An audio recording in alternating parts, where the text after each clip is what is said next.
Hi everyone, Spider-Man 1991 here, and I'm doing a February 2012 bonus review.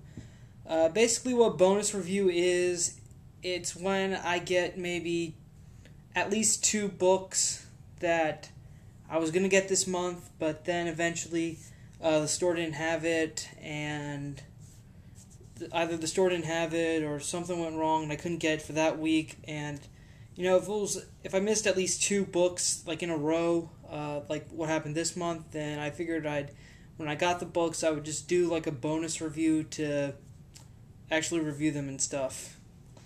Okay, so for people who've been following my reviews, you should probably know what the comics are, but if not, I'll still say what they were. First off, from Image, Invincible number 88. Alright, what happens is Alan the Alien and Thrag of the former king of the Viltrumites have decided to reach a truce, and they won't release the Scourge virus, but then the Guardians of the Globe show up. They were sent because they heard Invincible was up there, and since he's a fugitive, they were asked that once this thing is sorted out, that they would just take him back to the Pentagon. Invincible says no. Then a fight breaks out, and during the fight, Oliver takes the gun that Alan the Alien had a portion of the Scourge virus stored in, and he flies towards Earth getting ready to kill the Viltrumites. But then Mark goes after him because Mark knows that if this virus could also have a very likely effect that it could kill humans as well as Viltrumites. So basically Mark catches up to Oliver, and then they fight over the gun.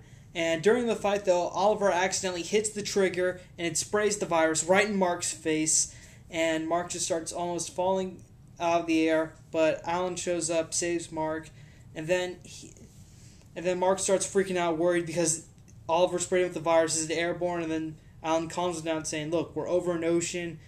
The virus probably isn't going to spread, but for now, you should it was only a small dose because the gun would only work on individual Viltrumites. But right now, Mark needs to get into quarantine because right now he's infected." But right when Alan says this, Mark says, "Alan, I feel fine." And then Alan notices something's wrong with Mark, because the last page shows us what Mark looks like, and he's basically starting to have a nosebleed, and his eyes are looking red, and there's some blood coming out of his eyes. So Mark does not look good. Alright, well, this was a pretty interesting issue, because next issue we are going to have someone new in the Invincible costume. This is when the new guy is supposed to take over next issue.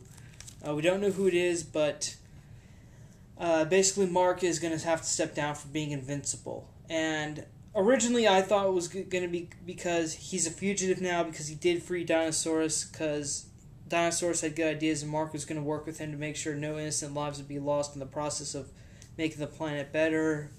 But basically now it looks like Mark's going to have to stop because he's sick, and he needs to find a cure.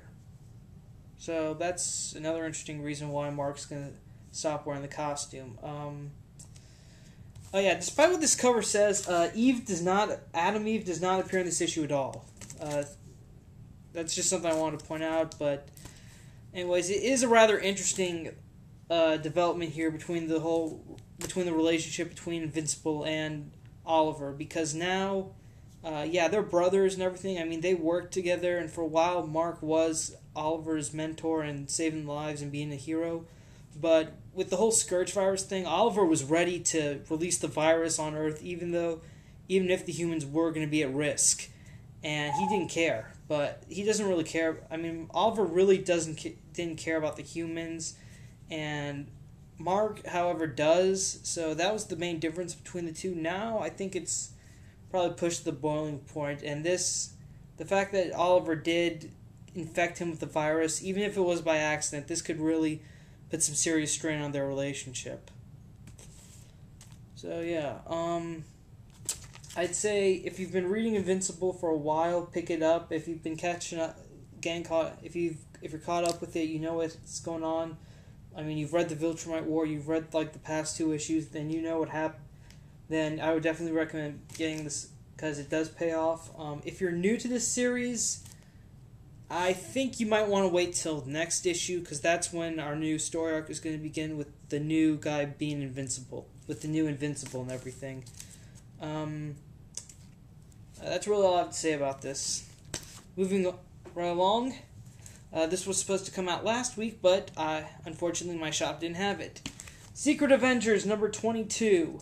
Alright, in this issue, it's the first part to a new story arc. Captain Britain has officially joined the team, and also we're shown the Secret Avengers' new base, which is a satellite which is like a space station called the Lighthouse. And here's the interesting thing: since Secret Avengers is supposed to be a covert ops secret team, their space station is actually shrunk down to like microscopic size in space, thanks to Dr. Pym.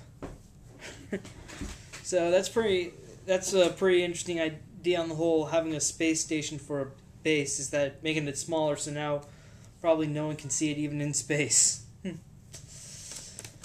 And while the team's first mission happens, they attempt to save this woman who's been kidnapped by terrorists, and apparently she's a metahuman because she has this ability to somehow absorb fire in her mouth and then blow it back at like 10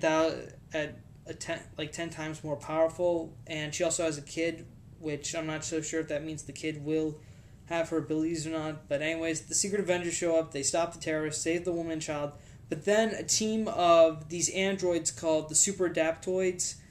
The Super Adaptoids can pretty much, adapt to anything, except this time, I think this is new, but the Secret Adaptoids now can not just adapt themselves to combat and science, but also to magic now.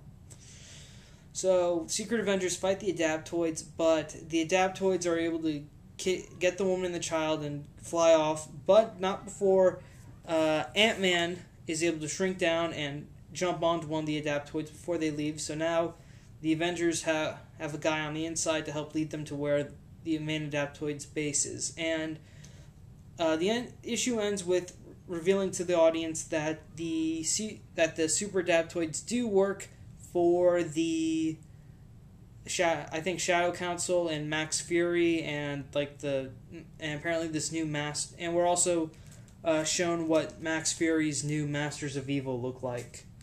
It's a little weird. I can't really say who, but I really don't want to spoil the issue by saying who's in the Masters of Evil. But you should really consider checking this out. I mean, I liked it. It was very good. Nice start off to a new story.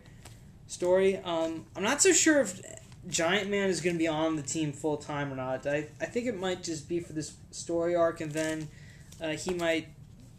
I think he's just helping them get set up in the space station, because he wasn't on the combat portion of the team, so he might just be on technical support. And next issue we get Venom and the Human Torch, Golden Age Human Torch, not Johnny Storm. So I'm looking forward to next issue. This issue, though, it's still a great opening to a story arc, and if you liked 21.1 of Secret Avengers, then I would definitely recommend picking this up. Okay, well, that concludes the bonus review. I figured this would probably be short because, there's only 2 comics, and I didn't really have much to say. So that's it. Again, Secret Avengers number 22, opening story arc.